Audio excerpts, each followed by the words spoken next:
All this fancy ass bullshit that I see on YouTube, I don't have time for that. I work full time and I don't get paid enough to eat out every day.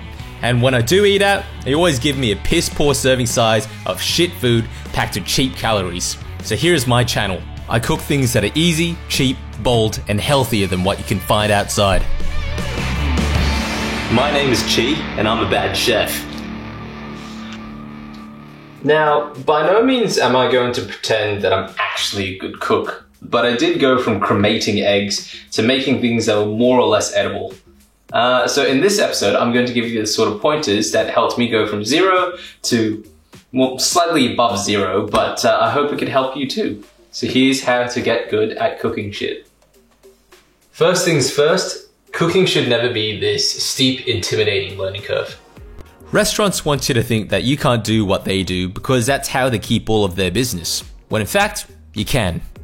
Humanity has cooked for thousands of years, and the first cook was probably some cavemen doing some dumb shit like, oh, why don't we just put the dead thing in the fire and then put it in our mouths? And then boom, cooking happened. Been doing it ever since. And shit, if a caveman could do it, I'd like to think that I could too. And I'm ham-fisted and impatient, so if I can, you definitely can. The second step is to eat around. Go out. Eat across the cultures. Be curious. Just expand your vocabulary. You don't know what you don't know, so eat everything. Eat high-end, eat low-end, eat your mum's food, eat your dad's food, whatever it is. Food will always be a vital form of cultural and self-expression. So exploring what the world has to offer will allow you to figure out what you like and what you don't like. It's kind of like traveling for your fat rolls. After you've eaten around for a bit and pinned down what you like, it's time to try it yourself. Look that shit up on Google. Find a recipe, don't be afraid to follow it. Of course, you might cook a few bum ones at first, but the most important thing is that you're putting in the time to build the confidence in the kitchen. Don't be afraid to be shit. We all have to start somewhere. And there's only a finite number of shit dishes that will cook before you start hitting the mark. So just try it, just do it! The next point is that cooking begins at the shops. In a Paretos kind of way, there's a few key ingredients you should always keep in your fridge or pantry, mostly because they go in pretty much anything that you cook. For veg, it's garlic, onions, carrots, celery, and potatoes. For fruit, it's usually lemons, limes, and chilies. For seasonings and spices, it's salt, pepper, and sugar. For staple carbs, keep some pasta, rice, and flour around. Oils will help your food not taste chapped, so get some canola and olive oil. And always have some chicken or vegetable stock on hand. And some alcohol too. Alcohol, mostly for me, but sometimes for the food. And always, tin tomatoes and tomato paste. Of course, from week to week, you'll have to buy some perishables like meat, veg, eggs, and fruit. But that's where all the creative fun is. You can just go to the shops and go ape shit from week to week and figure out what you want to eat. But yeah, with these ingredients here, this will mean that you can avoid buying too many of those one-use ingredients that will end up in the back of your pantry until they expire. The fifth point is to have some tools. This section pretty much warrants a video all by itself, so I'm just going to give a quick rundown on what I have here.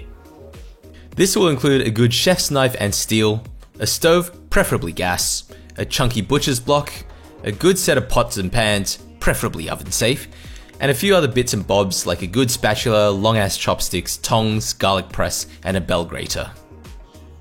Having the right gear doesn't necessarily have to be expensive, but a good quality set will last you a lot longer and it'll get you to where you need to be more efficiently, quicker, and safer. So buy it once and buy it right. And the last rule? The last rule is to ignore everything that I just said.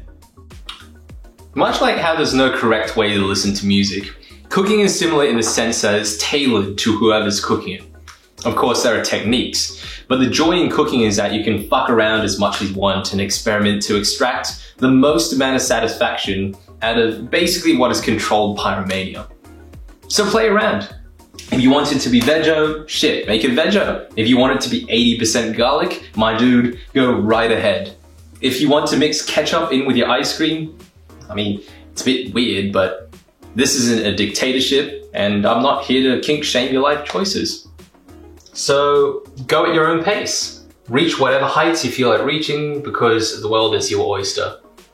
Unless you don't like oysters, at which I feel sorry for your girlfriend. But that's besides the point.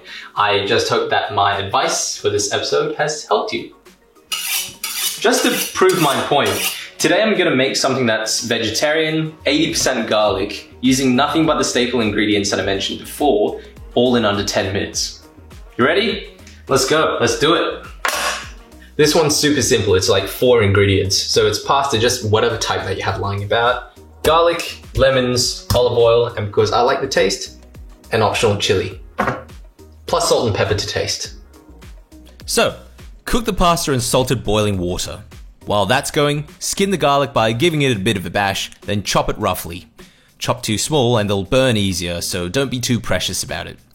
Heat up a generous amount of olive oil in the pan, then dump in the garlic. Toast it until it looks tasty as fuck. When the pasta is done, drain it, then chuck it into the pan. Mix it well, and then give a squeeze of lemon juice, plate it, and zest the lemon to serve.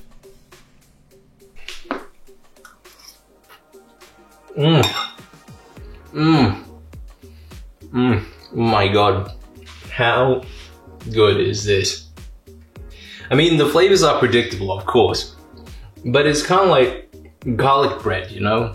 It's always there for you, but this one's got a little bit more personality because the lemon just adds a little bit more brightness and complements the aromatics from the garlic and the chili. It's great, it's really good. And of course it's not a healthy meal, but who's judging? If you want to pair it with anything, it goes really well with light meats like fish, prawns, or chicken. If you want to put some herbs into it, basil goes really well. You could add a little parsley into it, both of them won't go amiss. But you could just honestly have it by itself like this. There we have it. Fettuccine with garlic oil, chili crisp, and lemon.